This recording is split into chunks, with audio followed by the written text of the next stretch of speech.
తేజన అట్లే ఉందా స్మైలీ తేజన కొంచెము అమ్మా ఇక్కడ చూడండి ఏమన్నా డల్గా ఉంది నీ ఆవిడ స్మైల్ ఏమని చెప్పు ఫ్రేమ్ కరెక్ట్ తీసుకోతాడు. గద్వాలలో సంచలనం సృష్టించిన సర్వేయర్ గంటా తేజేశ్వర్ హత్య కేసులో విస్తుపోయే విషయాలు బయటకొస్తున్నాయి. ఒక పెళ్ళైనోడిని, అందులోనూ తన తల్లితోనే శారీరక సంబంధం పెట్టుకున్నోడిని తిరిగి తాను కట్టుకోవడానికి, అతడితో చెట్టాపట్టాలేసుకొని తిరగడానికి ఒక అమాయకుడిని బలి చేసింది ఐశ్వర్య అనే ఒక అమ్మాయి. పక్కా ప్లాన్ ప్రకారం తేజేశ్వర్ను పెళ్లి చేసుకున్న ఐశ్వర్య పెళ్లిలో నవ్వుతూ కనిపించింది. ఎంతో ఇష్టంతో తేజేశ్వర్ను పెళ్లి చేసుకుంటుందన్నట్టు నటించింది. అయితే ఆమె ఎంత నటించినా ఇష్టం లేకుండానే ఈ పెళ్లి చేసుకుంటున్న సంగతి అప్పుడప్పుడు బయటపడిపోయింది. ఆ పెళ్లి వీడియోలు చూస్తే ఆ విషయం పూర్తిగా స్పష్టంగా అర్థమవుతుంది. ఆఖరికి ఫోటోగ్రాఫర్ కూడా ఏమన్నా మీ ఆవిడ డల్లుగుంది, కాస్త స్మైల్ ఇమ్మని చెప్పు అని అనడం చూస్తే ఈ ఫోటోగ్రాఫర్ ముందే పసిగట్టేశాడా అని అనిపిస్తుంది. అప్పుడు ఫోటోగ్రాఫర్ ఆ మాట క్యాజువల్ గానే అన్నప్పటికీ ఇప్పుడు మాత్రం భలే పసిగట్టాడే అని అనిపిస్తుంది. ఏమన్నా డల్గా ఉంది నీ ఆవిడ స్మైల్ ఏమని చెప్పు ఏమన్నా డల్గా ఉంది నీ ఆవిడ స్మైల్ ఏమని చెప్పు అమ్మా ఇక్కడ చూడండి ఏమన్నా డల్గా ఉంది నీ ఆవిడ స్మైల్ ఏమని చెప్పు ఫ్రేమ్ కరెక్ట్ తీసుకోతాడు. ఫ్రేమ్ రాలేసాడు ఇది. అసలు ఐశ్వర్యకు తేజేశ్వర్కి పెళ్లి ఎలా కుదిరింది? బ్యాంక్ మేనేజర్ తిరుమల రావుతో కలిసి ఐశ్వర్య ఎలా ప్లాన్ చేసింది వంటి విషయాలు ఒకసారి మీకు వివరిస్తాను. ఐశ్వర్యది కర్నూలులోని కల్లూరు. ఇక్కడే ఓ బ్యాంకులో తిరుమల రావు బ్యాంక్ మేనేజర్ గా పనిచేస్తున్నాడు. ఈ బ్యాంకులో ఐశ్వర్య తల్లి సుజాత స్వీపర్ గా పనిచేసేది. మొదట ఆ సుజాతతోనే తిరుమల రావు శారీరక సంబంధం పెట్టుకున్నాడు. ఆ తర్వాత సుజాత కూతురు ఐశ్వర్య ఆ తిరుమల రావుతోనే ప్రేమలో పడిపోయింది. తిరుమల రావుకు అప్పటికే పెళ్ళయింది. అయినా కూడా అతడితోనే జీవితం అనుకుంది ఐశ్వర్య. ఐశ్వర్య విషయం తెలిసి తిరుమల రావుతో ఆయన భార్య కూడా చాలా గొడవ పెట్టుకుంది. మరోవైపు ఐశ్వర్యకు ఇంట్లో సంబంధాలు చూడడం మొదలు పెట్టారు.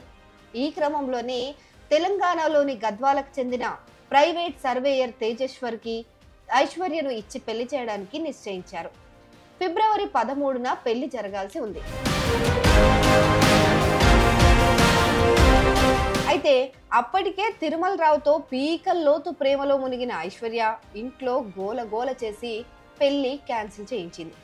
మరోవైపు ఐశ్వర్య మీద ఆశలు పెట్టుకున్న తేజేశ్వర్ పెళ్లి క్యాన్సిల్ కావడంతో చాలా బాధపడ్డాడు. అయితే బాధలో ఉన్న తేజేశ్వర్కి మే నెలలో ఐశ్వర్య నుంచి ఒక ఫోన్ వచ్చింది. తన తల్లి సుజాత కట్న కానుకలు ఇచ్చుకోలేదు, అందుకే పెళ్లి వద్దన్నాను అని నమ్మించింది. ఐశ్వర్య చెప్పిందంతా నిజమే అనుకున్నాడు తేజేశ్వర్. ఎలాంటి కట్న కానుకలు లేకుండానే మే 18న బీచుపల్లి ఆంజనేయ స్వామి ఆలయంలో ఆమెను పెళ్లి చేసుకున్నాడు. అయితే తేజేశ్వర్కు ఐశ్వర్య ఫోన్ చేసి పెళ్లికి ఒప్పించడం వెనుక ఒక పెద్ద ప్లానే ఉందని పాపం అప్పుడు తేజేశ్వర్కి తెలియదు. తేజేశ్వర్తో పెళ్లి సంబంధం కుదిరిన వెంటనే ఐశ్వర్యను బ్యాంక్ మేనేజర్ తిరుమల రావు ఆయన ఇంటికి తీసుకెళ్లాడు. అంటే రెండో భార్యగా ఇంట్లో పెట్టేసుకుందామని తీసుకెళ్లిపోయాడు అన్నమాట. కానీ దానికి అతడి భార్య అంగీకరించలేదు. దీంతో గట్టిగానే గొడవలయ్యాయి వాళ్ళిద్దరి మధ్య. దీంతో తిరుమల రావుని పెళ్లి చేసుకోవడం అయ్యే పని కాదని తేజేశ్వర్ని పెళ్లి చేసుకుంటే బెటర్, తర్వాత తిరుమల రావుతో రిలేషన్షిప్ కొనసాగిస్తే అయిపోద్ది కదా అని చెప్పి ఐశ్వర్య స్కెచ్ చేసింది. పెళ్లి చేసుకున్న తర్వాత తేజేశ్వర్ని కర్నూలు తీసుకొచ్చేస్తే ఇటు భర్తతో సంసారం, అటు ప్రియుడితో వ్యవహారం నడిపించేసేద్దాం అనుకుంది. కాకపోతే ఐశ్వర్య ప్లాన్ బెడిచికొట్టింది. తేజేశ్వర్ ఏమో గద్వాల విడిచిపెట్టి ఎక్కడికి రానని ఐశ్వర్యతో తెగేసి చెప్పేశాడు. దీంతో తిరుమల రావుని ఎలా కలిసేది అని బాధలో మునిగిపోయింది ఐశ్వర్య. దీంతో తిరుమల రావుతో కలిసి తేజేశ్వర్ హత్యకు ఐశ్వర్య ప్లాన్ చేసింది.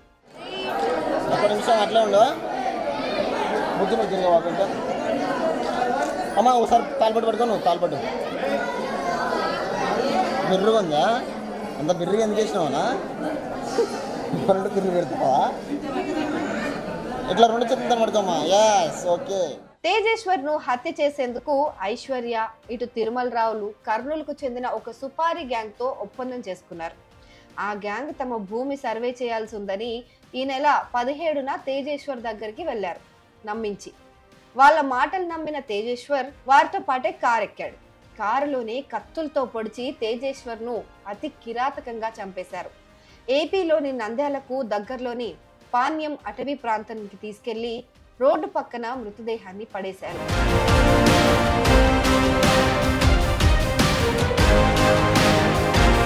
పెళ్ళైన 29 రోజుల్లోనే దాదాపు 17 రోజులు ఐశ్వర్య కర్నూలులోనే ఉందంట. ఎలా అయినా సరే తిరుమల రావుతో కలిసి జీవించాలనుకున్న ఐశ్వర్య అతడితో 4 నెలల్లోనే దాదాపు 2000 వరకు ఫోన్ కాల్స్ మాట్లాడింది. వందల మెసేజ్లు పంపించింది. తిరుమల రావు పైన మోజుతో పెళ్లి క్యాన్సిల్ చేసుకున్న ఐశ్వర్య అలా ఉండిపోయినా సరిపోయేది. అనవసరంగా మళ్ళీ తేజేశ్వర్ను పెళ్లి చేసుకొని ఫోన్ చేసి అతడిలో ఆశలు రేకెత్తించి పెళ్లి చేసుకొని అన్యాయంగా బలి చేసింది.